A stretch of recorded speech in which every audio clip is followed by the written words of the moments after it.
सबको मेरा प्रणाम है, नमस्कार है। प्यारे बच्चों, एएलपी में इस बार का जोन सिलेक्शन कैसे करना है, इस पर हम लोग बात कर रहे हैं कि कौन सा आरआरबी आपको सेलेक्ट करना है। उस पर अगर हम बात करें तो बहुत सारे बच्चे कंफ्यूज हैं कि सर कहाँ भरे नहीं भरे। ये सारे कमेंट्स जब हमने देखे तो आप इन सब आरआरबीज में जब आइएगा तो आप एक चीज गौर कीजिएगा कि सबसे ज्यादा सीट जो है वो कहाँ पर है। सबसे ज्यादा सीट की अगर आप बात करोगे तो आप सिकंदराबाद में देखोगे या इधर बिलासपुर पूरा एकदम हॉट चल रहा है। ये दोनों बोर्ड, ये जो दोनों बोर्ड है ये एकदम हॉट पे चल रहा है, सबसे ज्यादा हाईलाइटेड में चल रहा है अभी। शायद सबसे ज्यादा उधर अगर हम देखें तो इधर ये सब भी आपको मुंबई वगैरह में भी बहुत ज्यादा है सीट। कहीं पर कोई 1 नंबर में है, कोई 2 नंबर में है, कोई 3 नंबर में है। तो मेरे दोस्त मैं ये मानता हूं इस सब को छोड़ देते हैं और हम लोग क्या सोच के फॉर्म भरें, ये हम आपको जो एक ओवरऑल कॉन्सेप्ट दे रहे हैं उसको आप ध्यान में रखिएगा। मैं आपको किसी खास बोर्ड के लिए नहीं कहूंगा। अगर मैं किसी खास बोर्ड के लिए कहूंगा तो पता चला 4-5 लाख फॉर्म वहां से इसी वीडियो से गिर गए। तो ऐसा मैं आपको नहीं कहने जा रहा हूं। आपको क्या करना है मेरे दोस्त, जो सबसे ऊपर है, ध्यान दीजिएगा, जो मेरे दोस्त सबसे ऊपर है, जो सबसे ऊपर है, जो बोर्ड आपका सबसे ऊपर है, एकदम सबसे ऊपर, सबसे ऊपर वाला और सबसे नीचे वाला आपको नहीं भरना है। ये भी नहीं भरिए आप और ये भी नहीं भरिए। और दूसरा एक और सावधानी क्या करना है, बिहार, अगर आप बहुत अच्छे स्टूडेंट हैं और आपको लगता है कि मेरा हो ही जाएगा तब आप बिहार में भरिए, अन्यथा बिहार छोड़ दीजिए। उसके बाद आप कोशिश कीजिए कि यूपी भी छोड़ दें तो ज्यादा बेहतर है।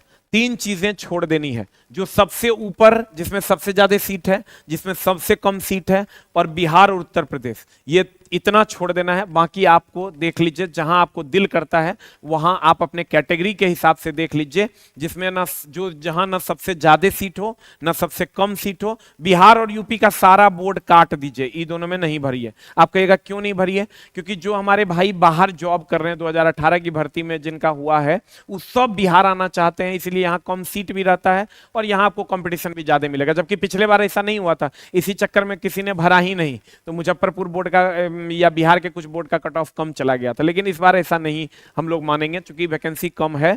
तो आप बिहार और यूपी छोड़ दीजिए मेरे हिसाब से। अब आप अपने अपने हिसाब से कर सकते हैं। और जहां सबसे ज्यादा सीट है वो भी छोड़ दीजिए, जहां सबसे कम सीट है वो भी छोड़ दीजिए।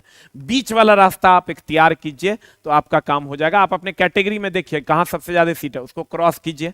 देखिए सबसे कम सीट कहां है, उसको क्रॉस कर दीजिए। बिहार और यूपी वाला बोर्ड क्रॉस कर दीजिए। और तब आप नजर डालिए कि कहां पर आपको जॉब उचित लग रहा है, कि यहां हम जॉब करना चाहते हैं, वो बोर्ड आप अप्लाई कर दीजिए। दूसरा एक चीज का और ध्यान रखिएगा कि जब आप बोर्ड सेलेक्ट कर लेते हैं तो आपको ये चीजें आती है, एनसीआर एनआर दोनों सेलेक्ट करने के लिए आता है। जहां पर 3-3 गो चीज है, जहां पर यहाँ 21 गो है तो 21 गो रहेगा, लेकिन जहां पर मान लिया बिलासपुर आप सेलेक्ट करते हैं तो सीआर एससीईआर दोनों रहेगा, तो आप दोनों सेलेक्ट कर सकते हैं। वहां आप दोनों को सेलेक्ट कर दीजिएगा, एक को सेलेक्ट नहीं कीजिएगा, दोनों सेलेक्ट कीजिएगा, तब आपको दोनों जगह के लिए काउंट किया जाएगा।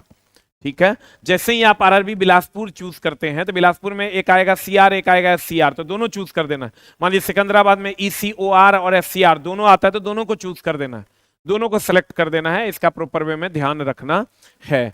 तो आपका जो पहले चूज कीजिएगा वो फर्स्ट प्रेफरेंस में जाएगा, जो दोबारा चूज कीजिएगा वो सेकंड प्रेफरेंस में आपका चला जाएगा। हम फिर से एक बार मैं दोस्त मैं आपको बता दूं, जो सबसे ऊपर है उसको छोड़ देना है, जो सबसे ज्यादा जहां सबसे कम वैकेंसी है उसको भी छोड़ देना है, बिहार और यूपी छोड़ देना है अपने कैटेगरी के हिसाब से, ये तो दोनों छोड़ ही देना है। और ऊपर सबसे ज्यादा सीट जहां पर है आपका वो भी छोड़ दीजिए, आपके कैटेगरी में सबसे कम जहां है वो भी छोड़ दीजिए। अब बीच वाला कोई एक आप चुन लीजिए और वहां पर फॉर्म आप अप्लाई कर दीजिए। उम्मीद करेंगे कि आपके लिए ये अच्छा हो। और बाकी चला, किसी भी बोर्ड में आप भरिएगा, कट ऑफ लगभग 2-4-5-10 नंबर का अंतर रहता है। हम लोग इतना मेहनत करेंगे, इतना मेहनत करेंगे कि पीटी में 65 से 70 नंबर के लिए मेहनत करेंगे आउट ऑफ 75, और मेंस में 85 से 90 के लिए मेहनत करेंगे। और मेरे दोस्त जो लोग पटना आ पाते हैं, पटना आप 2-4-5 दिन में अगर आना चाहते हैं तो यहाँ लगभग आपको 17-18 टाइप का टेस्ट मिलेगा। 18 टाइप का टेस्ट आपको ऑफलाइन सेंटर पर मिल जाएगा। और कोशिश कीजिए कि अगर आप आ पाते हैं पटना टेस्ट मारने के लिए ही सही 3-4 महीने के लिए, तो आप पटना शिफ्ट होइए। बैच के लिए भी आना चाहते हैं तो हर 3 दिन पे नया बैच स्टार्ट हो रहा है, तो जल्दी से जल्दी अगर आप पटना आ पाते हैं तो आ जाइए। यहाँ का खर्च आपको हम कोई एक वीडियो बनाकर उसमें बता देंगे। Thank you very much, love you all, नमस्कार।